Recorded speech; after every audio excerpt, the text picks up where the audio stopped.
Assalamualaikum warahmatullahi wabarakatuh. Selamat pagi Ibu Sinta Budi Astuti, SEMSAK, selaku dosen mata kuliah Akuntansi Keuangan Menengah 1, dan selamat pagi teman-teman semua. Kami dari kelompok 1 akan mempresentasikan hasil diskusi kami mengenai proyek Aktiva Tetap. Terdapat anggota kelompok kami, yakni Diandra Kamila Rashid dengan NPM 1221130017, dengan saya sendiri, Sabrina Nasumujahidah, dengan NPM 1222130008, lalu terdapat Nur Aini dengan NPM 1222130010. Materi pertama yang akan kami bahas yaitu Case 1. Mari berdiskusi 1.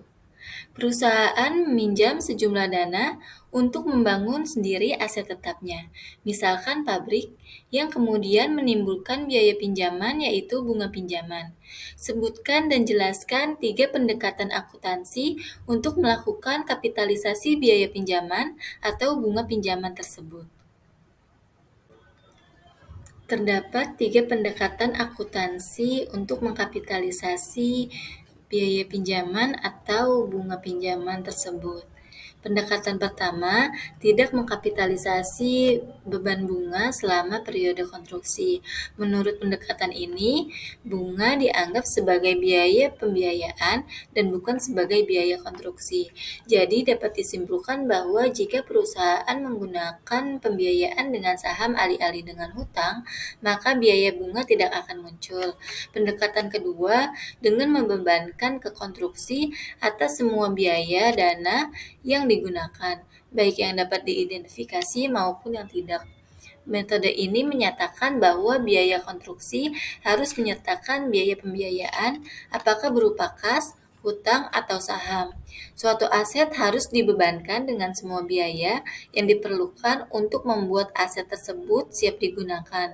Bunga baik aktual maupun terkait merupakan biaya seperti halnya tenaga kerja dan biaya bahan baku.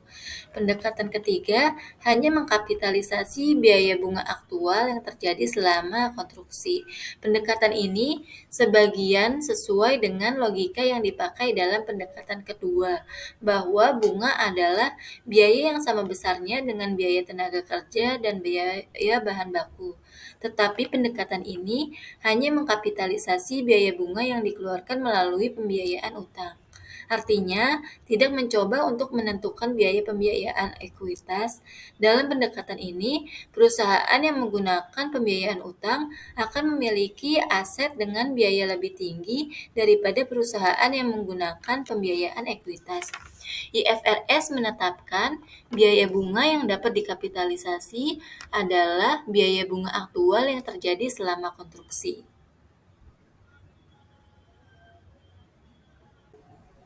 Selanjutnya, mari berdiskusi 2. Berdasarkan PSAK 26, apa yang dimaksud dengan aset kualifikasian dan biaya pinjaman?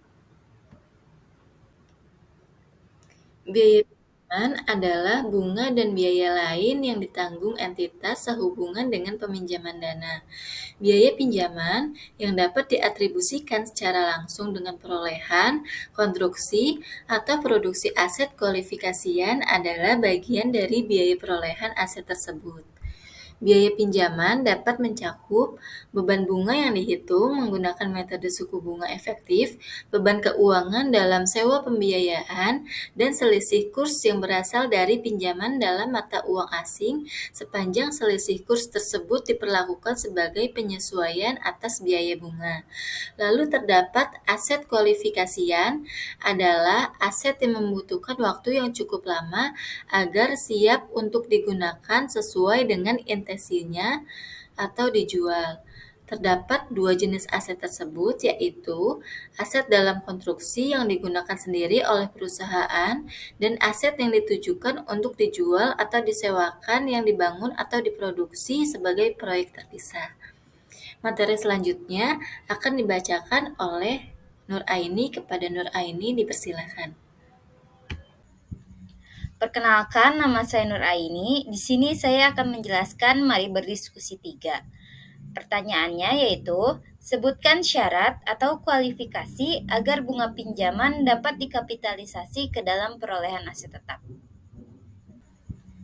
Perkenalkan, nama saya Nur Aini. Di sini saya akan menjelaskan mari berdiskusi 3. Pertanyaannya yaitu, sebutkan syarat atau kualifikasi agar bunga dapat dikapitalisasi pada jenis aktiva berikut. Yang pertama, aktiva yang dibangun atau diproduksi untuk digunakan sendiri, termasuk aktiva yang dibangun atau diproduksi oleh pihak lain dengan disertai pembayaran uang muka atau pembayaran termin sesuai dengan tahap kemajuan pekerjaan. Yang kedua, aktiva yang dibangun atau diproduksi dengan tujuan untuk dijual atau disewakan yang dibangun atau diproduksi sebagai proyek sendiri. Selanjutnya, mari berdiskusi 4. Pertanyaannya yaitu, berdasarkan konteks pembangunan aset kualifikasian, jelaskan apa yang dimaksud dengan periode kapitalisasi dan kapan terjadinya. Periode kapitalisasi adalah periode waktu di mana perusahaan harus mengkapitalisasi bunga, dimulai dengan adanya 3 kondisi. Yang pertama, pengeluaran untuk aset yang sedang terjadi. Yang kedua, aktivitas yang dibutuhkan untuk menyiapkan aset untuk tujuan penggunaan atau penjualan yang sedang berlangsung. Yang ketiga, interest cost yang sedang terjadi. Kapitalisasi bunga terus terjadi selama 3 kondisi ini. Periode kapitalisasi berakhir ketika aset tersebut secara substansial telah selesai dan siap untuk digunakan. Selanjutnya, mari berdiskusi 5. Pertanyaannya yaitu, apa yang dimaksud dengan actual interest dan avoidable interest, atau bunga yang dapat dihindari. Actual interest cost, atau biaya bunga aktual yang terjadi, adalah nilai yang didapatkan dengan menjumlahkan semua biaya bunga yang dibayar oleh perusahaan atas pinjaman yang dilakukan untuk aktiva tetap selama periode tersebut. Sedangkan avoidable interest adalah jumlah biaya bunga selama periode berjalan yang secara teoritis dapat dihindari jika pengeluaran untuk membeli aset tidak dilakukan. Untuk menerapkan konsep bunga yang dapat dihindarkan, sebuah perusahaan menentukan jumlah bunga potensial yang dapat dikapitalisasi selama periode akuntansi dengan mengalihkan suku bunga dengan akumulasi pengeluaran rata-rata tertimbang dari aset atau wage average accumulated expenditure. Perkenalkan, nama saya Diandra Kamila Rashid. Di sini saya akan menjelaskan tentang uraian masalah yang dibahas di kasus 2. Buatlah ilustrasi soal beserta penyelesaiannya mengenai jumlah kapitalisasi bunga pinjaman pada perolehan aset. Kualifikasikan dengan memakai konsep memilih yang lebih rendah antara actual interest atau avoidable interest. Nah, ini dia contoh soalnya. PT Jaya Property akan membangun gedung kantor baru dengan estimasi waktu yang dibutuhkan selama 24 bulan atau setara 2 tahun. Pembangunan gedung kantor dimulai pada tanggal 1 Januari 2019. Berikut ini adalah data terkait pengeluaran selama 2019. Di sini kita bisa lihat ada tabel tentang pengeluaran si PT Jaya Property selama dia ingin membangun gedung kantornya. Di sini tertara dari bulan Januari, bulan Maret, bulan Juli, bulan Oktober, dan bulan Desembernya. Dan sementara untuk tabel yang di bawah itu, untuk data pinjaman umum dan khusus dari si PT Jaya Property. Kalian bisa lihat di sini tertera yang jenis khusus nilainya berapa dan yang jenis umum nilainya berapa. Nah, ini dia penjelasannya untuk jawaban dari soal yang dari PT Jaya Property. Langkah pertama, kita akan menentukan aset kualifikasiannya dulu. Aset tersebut merupakan aset kualifikasian karena membutuhkan waktu yang lama selama 24 bulan untuk selesai pembangunan gedung kantor si PT Jaya Property. Untuk langkah kedua, kita menentukan periode kapitalisasinya dulu. Dia mulai membangun gedung kantornya dari tanggal berapa dan selesai estimasinya tanggal berapa. Jadi di sini waktu mulainya tanggal 1 Januari 2019 Dan untuk waktu selesai, estimasinya itu 1 Januari 2021. Sesuai dengan estimasinya 24 bulan atau 2 tahun. Untuk yang langkah ketiga, kita akan menentukan rata-rata tertimbang alokasi pengeluaran ke pinjaman umum. Jadi di sini ada tabel yang dimana pengeluaran dari PT Jaya Properti ini dialokasikan ke PU atau pinjaman umum. Yang pertama ada tanggal 1 Januari, pengeluarannya sekitar 150 juta. Dialokasikan ke PU ini 0 rupiah. Fraksinya itu jangkanya 12/12. Dan rata-rata tertimbangnya pengeluarannya 0. Untuk 1 Januari belum ada pengeluaran kealokasikan ke pinjaman umum karena di sini dia baru memulai untuk pembangunan gedung kantor. Dan lanjut di tanggal 3 Maret dia pengeluarannya 130 juta yang dimana dia mengalokasikan ke pinjaman umum senilai 30 juta. Dan fraksinya itu 10/12 karena dihitung dari tanggal 3 Maret untuk fraksinya 10/12. Jadi dari bulan Maret ke Desember itu 10 bulan, yang dimana 10/12 dikali 30 juta sama dengan 25 juta. 25 juta itu itulah hasil rata-rata tertimbang pengeluaran. Oke, lanjut untuk tanggal 4 Juli, pengeluaran PT Jaya Properti senilai 200 juta. Dia akan mengalokasikan ke PU senilai 200 juta dan fraksinya 6/12. Kenapa 6/12? Karena dia mulai dari 4 Juli.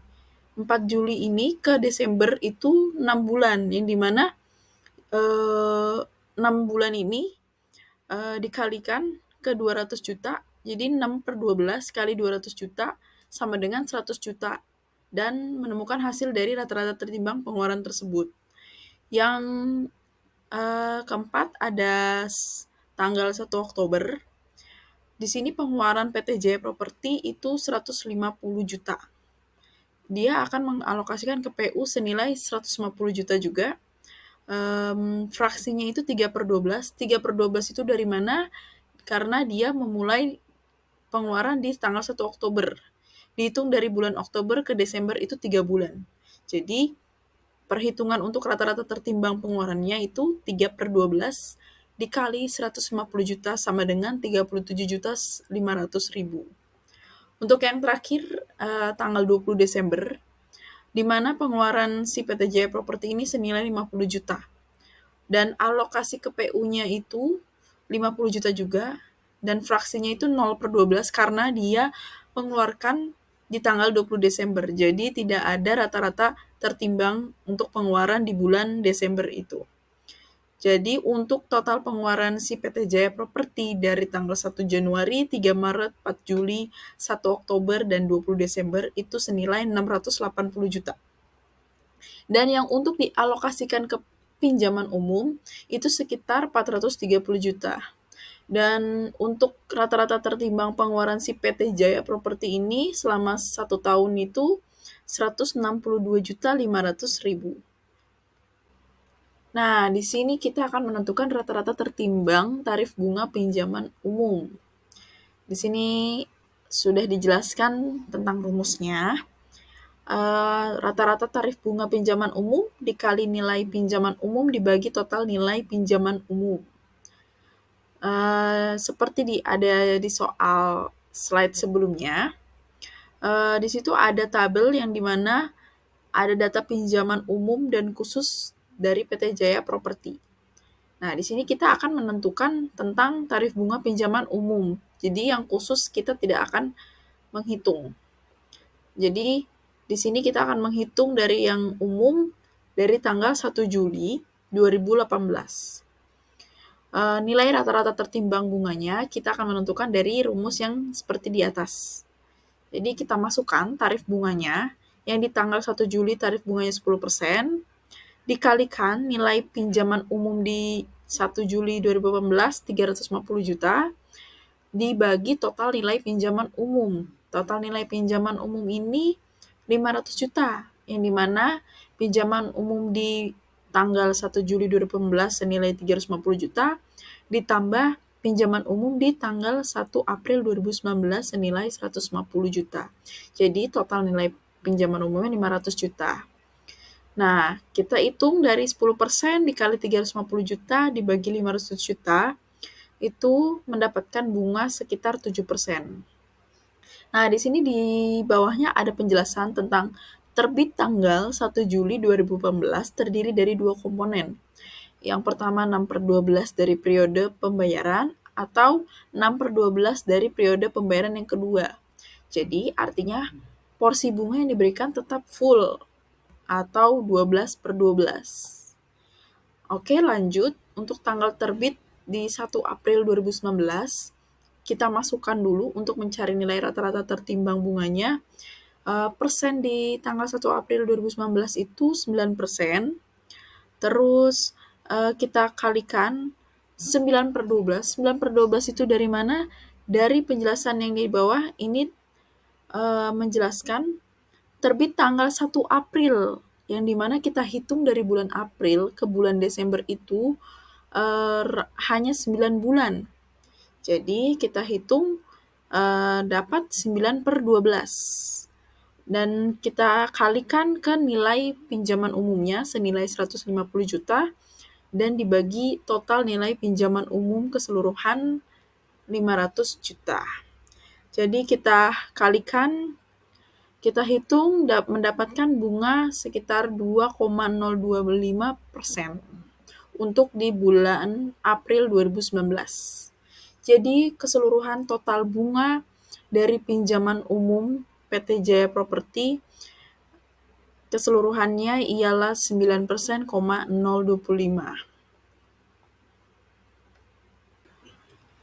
Nah, selanjutnya kita akan menghitung actual interest-nya. Di sini tertera jenis pinjamannya, kita masukkan dari yang khusus dan umum. Untuk di tanggal 1 Januari 2019, di pinjaman khususnya ini, kita akan menghitung dengan nilai 250 juta dikali 12% dikali 6/12 ditambah 250 juta dikali 12% dikali 6/12. Seperti yang tertera di soal, sudah diketahui dengan nilai persenannya berapa dan nilai pinjaman khususnya itu berapa. Dan kita hitung mendapatkan bunga aktualnya itu 30 juta. Oke, lanjut. Di pinjaman umum yang di tanggal 1 Juli 2019, yang dimana perhitungannya senilai 350 juta dikali 10% dikali 6/12 ditambah 350 juta dikali 10% ditambah 6/12. Dapat hasil bunga aktualnya itu 35 juta. Oke, lanjut. Untuk umum, di tanggal 1 April 2019, perhitungannya itu senilai 150 juta dikali 9% dikali 6/12 ditambah 150 juta dikali 9% dikali 3/12 sama dengan 10.125. Nah, yang di bagian umum ini, yang di tanggal 1 April 2019, untuk pertamanya dikalikan 6/12. Untuk yang keduanya dikalikan 3/12. Karena kita mencari perhitungan supaya genap 9/12. Karena di situ diterbitkan jenis pinjaman umumnya di tanggal 1 April 2019. Jadi April ke bulan Desember itu 9 bulan. Oke, mendapatkan 10.125.000. Untuk total actual interest-nya senilai 75.125.000. Lanjut, kita akan menghitung avoidable interest-nya. Nah, di sini kita ada jenis pinjaman khusus dan umum. Untuk khusus di tanggal 1 Januari 2019, kita masukkan untuk perhitungannya 250 juta dikali 12% dikali 6/12 ditambah 250 juta dikali 12% dikali 6/12. Dapatlah bunga aktualnya itu 30 juta. Untuk jenis pinjaman umumnya, senilai 162.500.000 dikali 9,025%. Dapat bunga aktualnya itu senilai 14.665.625.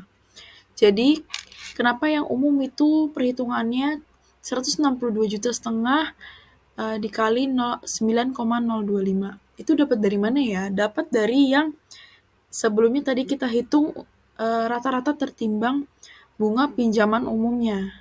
Dan dapatlah 162,5 juta dikali 9,025%. Dan untuk total avoidable interest-nya itu senilai 44.665.625. Jadi kita tambahin aja yang tadi pinjaman khusus sama pinjaman umumnya. Jadi dapatlah 44.665.625. Untuk langkah yang terakhir, jadi mengkapitalisasi. Jadi di sini kita akan mengkapitalisasi dari PT Jaya Property.